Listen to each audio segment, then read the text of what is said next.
Hello everyone, it's Maria Russell here with you, and I am back today as one of the 15 YouTubers chosen to participate in this suicide awareness YouTube hop.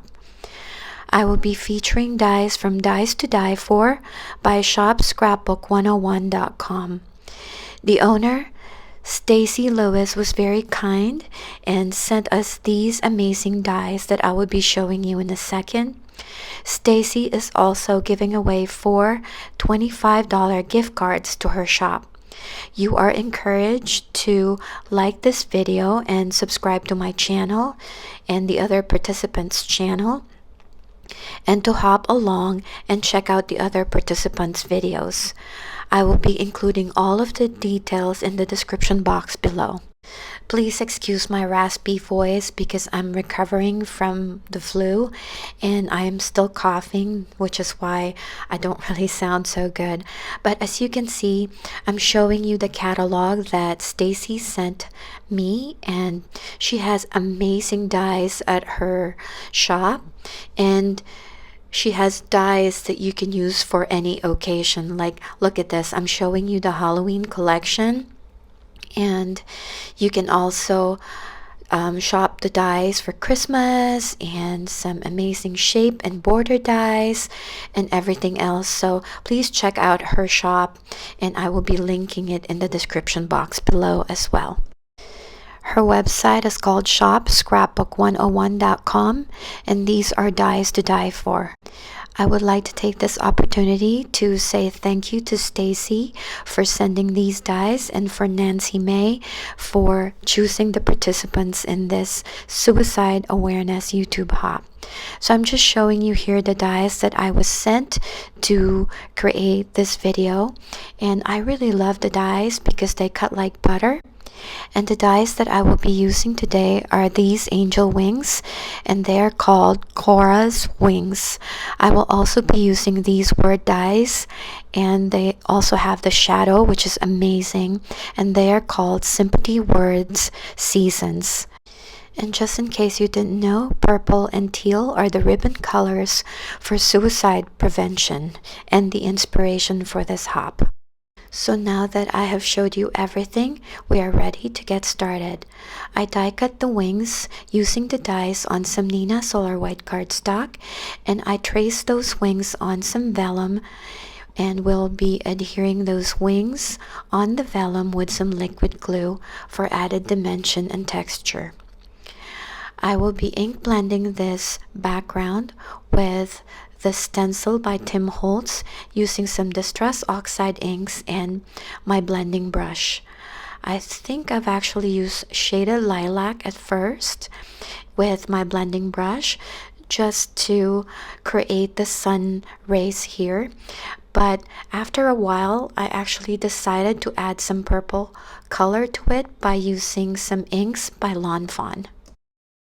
I eventually lifted this stencil and then added more colors so that they're not stark white. And then I will be blending the Fresh Lavender by Lawn Fawn to add the more purple color to this background. So as you can see, it created this seamless look from the inside to the outside. Since I will be creating a shaker card today, I wanted to do the outside as well. So I die cut this cloud using a border die from my stash, and I also die cut another piece using the same vellum that I use for the angel wings. As you can see, it creates this nice texture to the background.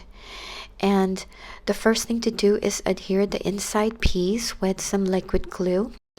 And then to create the shaker well, I will be adhering some acetate sheet to the frame with my tape runner, and then eventually add the foam adhesive to create the shaker well for my shaker elements today.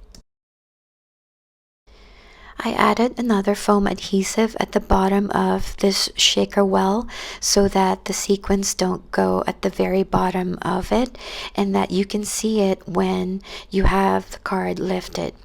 So I will be using this mirrored clear starlight sequence by Cat Scrappiness, and also this star sequence by Nuvo. As you can see, this has like that ethereal color and combining it with the purple pink sequins by Nuvo. I really love the color combination of both sequin elements that I use for the shaker card. To close the shaker well, I lifted the transfer paper a little bit and that I made sure that everything is lined up before I permanently closed it. And now that everything is done for the main card base, I am ready to finish this card design. The next thing to do is die cut the words in loving memory, and I die cut the shadow using the purple cardstock, and then die cut the words using some white glittered cardstock.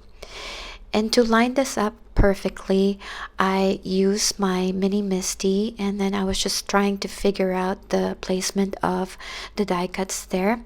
The first thing that I did was to adhere this halo, and I die cut that using some gold cardstock. And before adhering the angel wings, I wanted to adhere the in loving memory words first. So I used some liquid glue to line them up. And then I will be adhering the angel wings using my tape runner so that the adhesive doesn't show from the back. So this is my suicide awareness card for you today. I hope you guys enjoyed this video and found it helpful. If you have any questions, please leave a comment down below. I would be so grateful if you can kindly give this video a thumbs up and consider subscribing to my channel. Don't forget to check out the other participants' videos in relation to this suicide awareness hop. The giveaway details will also be listed and linked in the description box, as well as all the other details in relation to this hop. Thank you again for stopping by today, and happy crafting!